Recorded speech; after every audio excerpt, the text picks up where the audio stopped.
There we go. All right.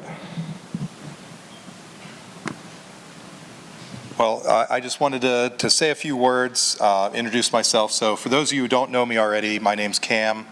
I'm very proud of the fact that there is an off-brand Canadian spam that uses my initials, especially because my love is stopping spammers. So if you're looking for me on LinkedIn, you can find me with that.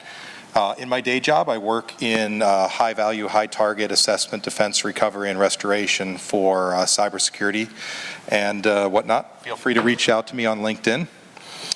But some of you have been asking, and I have challenge coins, I think, for most everybody left here in the crowd. Challenge coins are one of the things I wanted to talk about today. So for our speaker gift, we did something a little unusual. We did challenge coins. They're a DoD thing, and there's a little bit of a story around them. But basically, the story of the challenge coins, you can go read her story there. She gave me permission to use it. There's three stories that come with it. One of them has credibility, one of them is completely insane, and then one of them I don't really believe. But the key point around it is that they were used to go into bars and prove that you were a U.S. serviceman. And originally this started out with having to prove that you had something from the enemy, and that started out with things like bullets. And as you can probably imagine, it very quickly escalated to things like hand grenades and landmines. So instead they came up with this idea of a challenge coin to prove that you are a U.S. serviceman.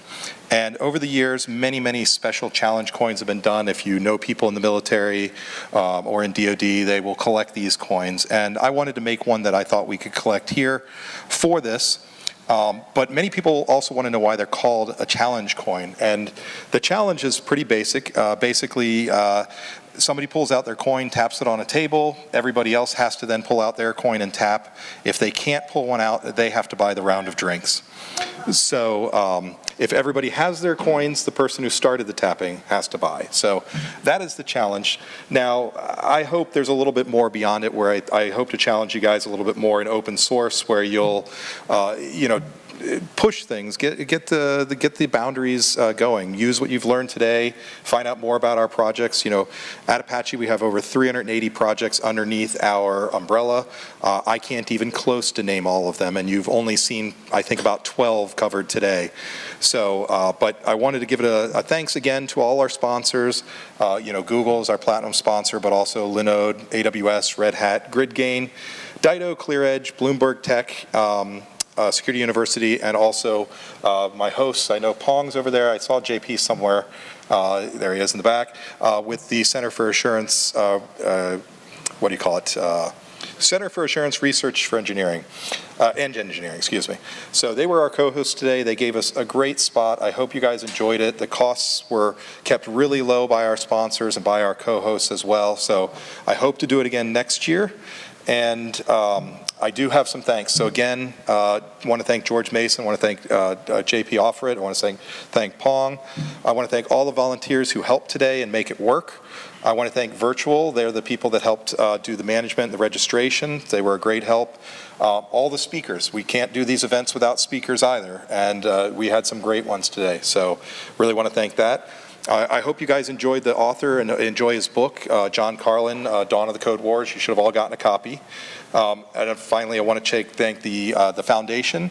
And Rob Tompkins was a big help. He did a ton of the work with me on the phone, just getting the website working and going through schedules and doing spreadsheets and things like that. So he's had to leave for the day, but I wanted to make sure I called him out. So anyway, thank you guys all for attending. I do have some coins, however many I have left of the challenge coins. I'd like to give them to anybody who doesn't have one. And we do have happy hour across the street. The first $100 in rounds is on me. It's at O'George's right across the street. And the final announcement just is that we do have more Apache events this year. We're in Chicago in May. Chicago is going to be a road show similar to this one. We're going to be in Las Vegas, which is our bigger, I think, 3-day event this year. We're also in Berlin. I don't remember how many days, I think 2 or 3. And we're working on China as well, so that one's likely to be in November. Las Vegas is in September and Berlin's in October, if I remember correctly. Other than that, feedback welcome. If you liked something, if you didn't like something, please send us an email. We do want to do this again next year. And thank you all for coming.